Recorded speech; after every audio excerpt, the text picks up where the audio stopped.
Hello everyone, good evening, welcome to Roma here. Hope you're all enjoying a massive weekend leading up to Easter. By the way, where has time gone? How is it already April? Like, I woke up today and I was like, what happened to the time? It feels like yesterday that the season started and we've got 1 month, we've got 2 months until the season ends. Like, where has time gone? But yeah, happy April to everyone. April starts today. We've got a few things to talk about today. First thing which I want to talk about is Lukaku potentially being our future striker with a potential exchange with Tammy Abraham regarding Chelsea. The second thing which I want to talk about is a Mourinho university talk. He held a university talk yesterday here in Rome, and there's a little part where he discussed love for the city, for the fans in Roma. So I thought, why not? Let's add it to today's stream. And then the last thing which I want to talk about is the problem which is going to encounter because the government has decided to ban the away game for Feyenoord fans. And I'm just going to give my opinions on that. So yeah, if you haven't already, smash that like button and subscribe to the channel if you're new here. And yeah, let's start with Lukaku because I think, this is a continuation of the links, the rumors of last week. We have been linked with Lukaku last week, and we are continuing to be linked with Lukaku. Now, the latest rumor is that apparently Chelsea haven't opened up, but are potentially agreeing to add the Lukaku-Tammy Abraham exchange to get Tammy Abraham back in their team. Now, I'm reading these past days that Chelsea want Tammy back, but at the same time, they do think that triggering the 70 million offer, the buyback clause, is a bit too exaggerated. So what I'm trying to understand is that Chelsea want to try and find a way to get Tammy back in their team, but not spend 70 million euros. Because, look, if we get 70 million euros for Tammy Abraham, we're in for a shout. And imagine the amounts of players we can get for 70 million.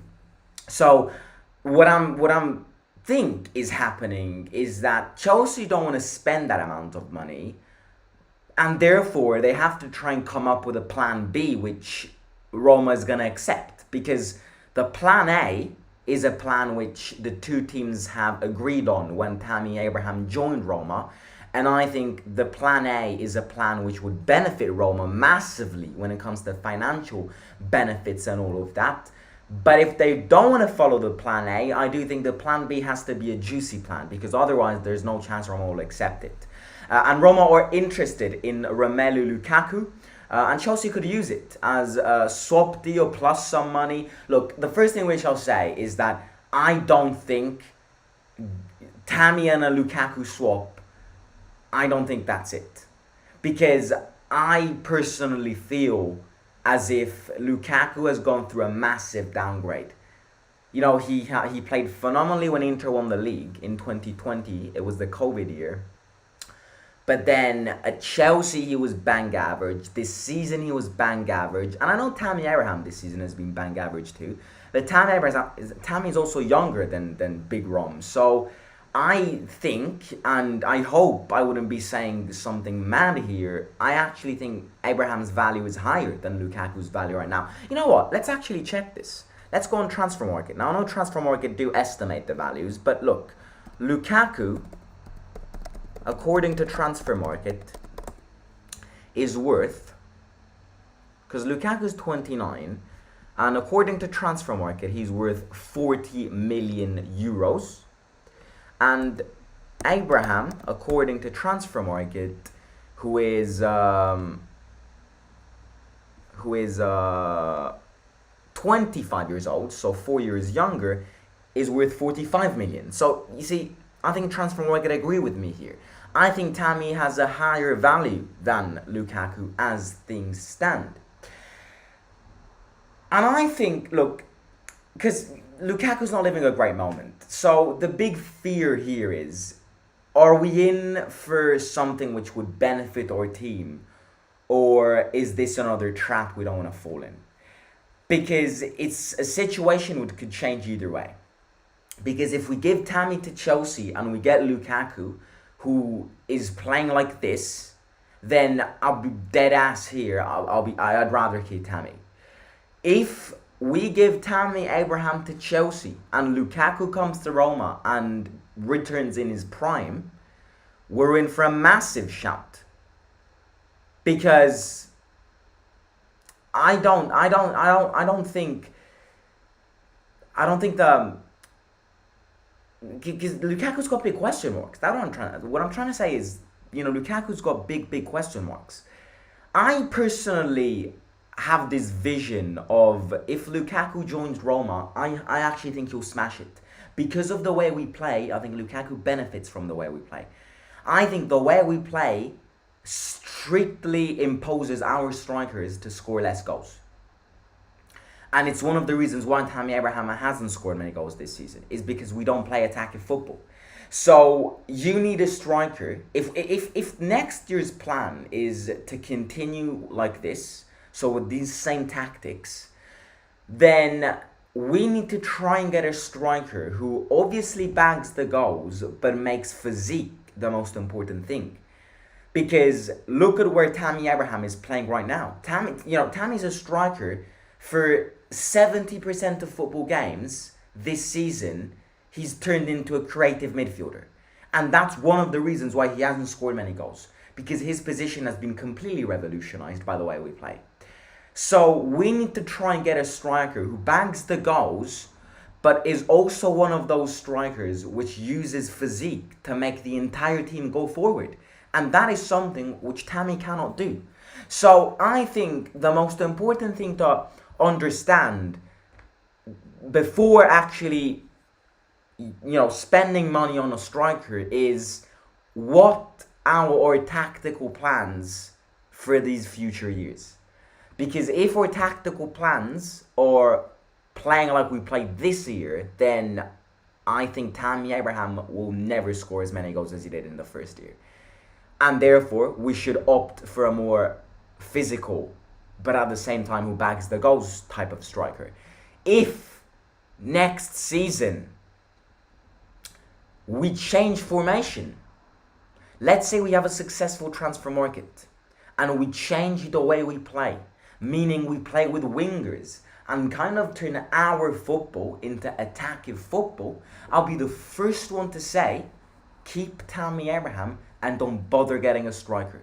Because, we have seen how many goals Tammy has bagged when we were playing attacking football last season.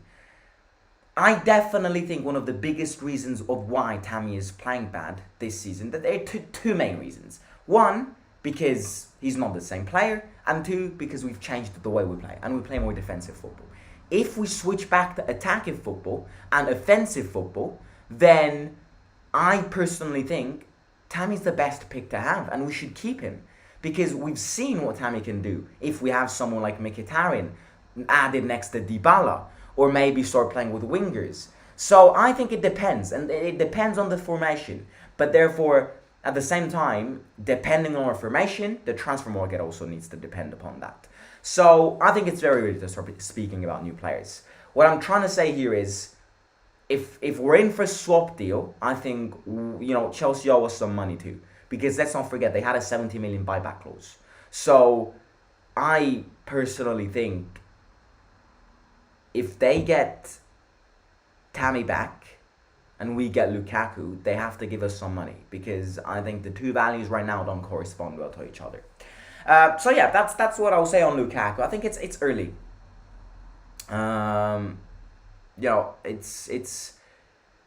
It's early. We gotta see how we end. If we end in Champions League, because if we don't end in Champions League, then obviously that limits our budget. So maybe our striker doesn't become our priority anymore.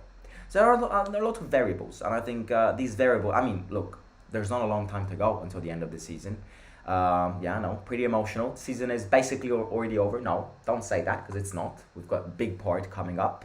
But you see what I mean? I think we got to see. There are a lot of variables to take in consideration before speaking about any new players. I think the priority for Thiago Pinto right now has to be renewing Smalling's contract. That's the priority. I mean, that's what he has to work on in these next few weeks because we can't sign players in these next few weeks. Our tactics will partially depend on what players we have. I agree. BS News: Mourinho does not trust Lukaku. Says Binky, the goddess divine. Wow, what a name that is. If we swap Tammy for Lukaku and get like 20 million, is it a good deal? Look. I think it depends on the way we are planning to play next season, and it depends on our summer budget. Depends on Lukaku's form too, because if he's back in his prime, then getting Lukaku plus 20 million for Tammy, I think, is a great shout.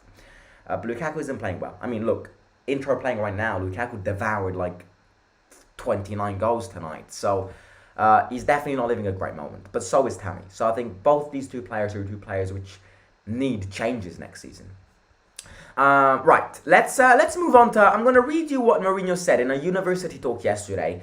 I just wanted to add this to today's stream, not just because I want to talk about it, but just to make you understand something which, if you didn't yet understand, then something ain't right. Mourinho loves this club. And again, I've said this 20 times, and I'm going to say it again because look at what he said yesterday in this university talk. So first of all, it was a university talk. It was philosophical. It wasn't like, who are we buying this summer? That's not what the purpose of the talk was. It was a more philosophical talk. It was an expert speaking to young lads in universities who maybe want to become football players. So the purpose of it was not like a press conference. It was Mourinho, full emotions, describing what the football environment. Ow! I just banged my nail. What the football environment is to younger generations, and yeah. So he spoke about how football's cruel because becoming a professional football player is not for everyone. It excludes a lot of players, and then he moved to speak about Roma, and he said this. The easiest way to define a great club is to say it wins a lot and therefore a top club. But there are big clubs that have never won, and they are great clubs from a social and emotional point of view. Roma has this beauty, which is even more beautiful when the local communication and the media tries to divide the environment. I am the one to thank the fans for what they have given me in these past 2 years. From a social point of view, people need a reference, which is not me, but the club. In this case, our club. This empathy, this sense of belonging, of family, this sense of we win and we're happy, we lose and we're sad, but we're together, is a bit like a family. And that's what Mourinho had to say. All I'll say is, this past week has been a Mourinho-related week. Because it wasn't a confirmation, but it was a big news that apparently said that Mourinho is staying next year. We had Mourinho attending this university talk and sharing some incredible words to the Roma population, to the Roma fan base, to the team, to the club, to the players. Is this a signal? Is this a message? It could be. It could be a message that Mourinho's trying to give the Fredkins, I want to stay next year. It could be Mourinho giving a signal to the fan base, preparing them that he's staying next year. And that could easily be it. Again, I don't want to get in many different tangents because it was a university talk. It had its own purpose. And yeah, that's just something I wanted to add. And then I'm gonna talk about something which the government has decided when it comes to the Feyenoord game. The first leg is in the Netherlands, the 13th of April, and the second leg is the 20th of April in Rome, at the Olimpico.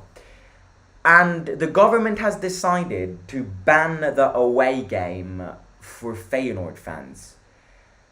Due to what happened in 2015 when the Feyenoord fans came to Rome, they disrespected the city, they in fact obliterated the city, they destroyed the cultural sense of the city, and they're dangerous fans. They're wild fans, they're wild ultras. Problem is now,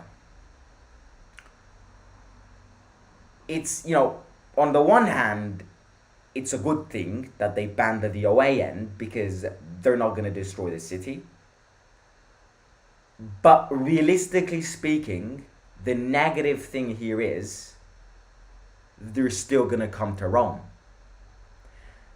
They might not be able to attend the game, but all that we're trying to avoid of them destroying the city, at least in my view, is still going to happen. Look at what happened in Naples with Eintracht Frankfurt fans a few weeks ago.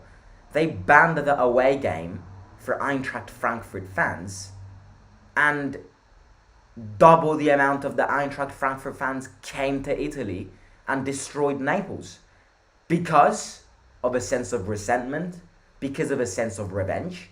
And when you add resentment and revenge, you see football alliances. And apparently, they've already said that they're going to ally themselves with Napoli ultras. So, look, it's a decision which makes sense, seeing the past events. Doesn't make sense because these ultras are going to still come to Rome and still destroy everything. And it potentially is going to be on a larger scale because of resentment and revenge.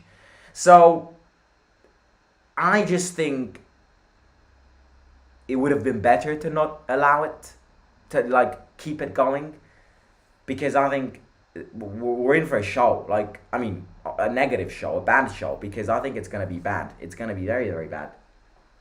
And apparently now I expect them to ban our away game, because otherwise it really wouldn't be fair. So I definitely expect the Netherlands government to ban the away end for Roma fans, the away game. So yeah, right. Let's read some comments. By the way, is Inter losing? Because if Inter loses, then that's good. Inter's such a bang average side. I'm gonna say this again. People who think Inter are better than us, okay, I can understand that. Where are the statistics? I mean, yeah, they are in front of us in the league. I'll get that, but they've lost a lot of points this season. 7 minutes of added time. Yeah, they're still 1-0 down to Fiorentina. Juventus playing tonight. Yeah, Seria's back. International break was bad. Weekends without Serie, without football, or boring weekends. Right, let's read some comments. If Juventus pass Roma, Mourinho must be sacked. I feel like a lot of people have a fear of Juventus surpassing us. It could happen. I'm not saying it can't, especially if they give the points back. But yeah, hopefully not.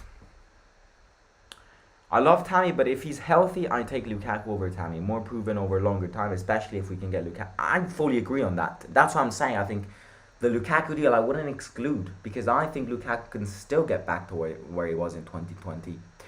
Do you guys think we're gonna play with the 4 at the back tomorrow? I mean, I didn't put a 4 at the back in my predicted 11, but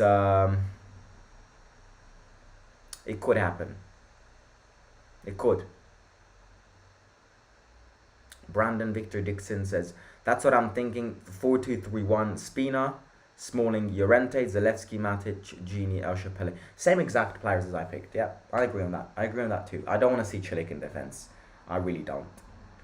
But yeah, look, ladies and gentlemen, I hope you enjoyed today's stream. If you haven't already, smash the like button and subscribe to the channel. I'll be back at the stadium tomorrow, so stadium vlog will come later tomorrow night. And yeah, it's gonna be back. It's gonna be good getting back at the stadium. So yeah, smash the like button and subscribe to the channel, and turn the bell notification button on so you'll be notified every time I go live or post a video. And yeah, happy Saturday evening. Enjoy your Saturday evening, everyone, and catch you soon. Simon out. Oh, sorry, one last comment from Rocco. Appreciate Mourinho and what he's brought, but not worth keeping him if no Champions League. Bring in Did Zerbi, says Rocco Sage. Catch you soon.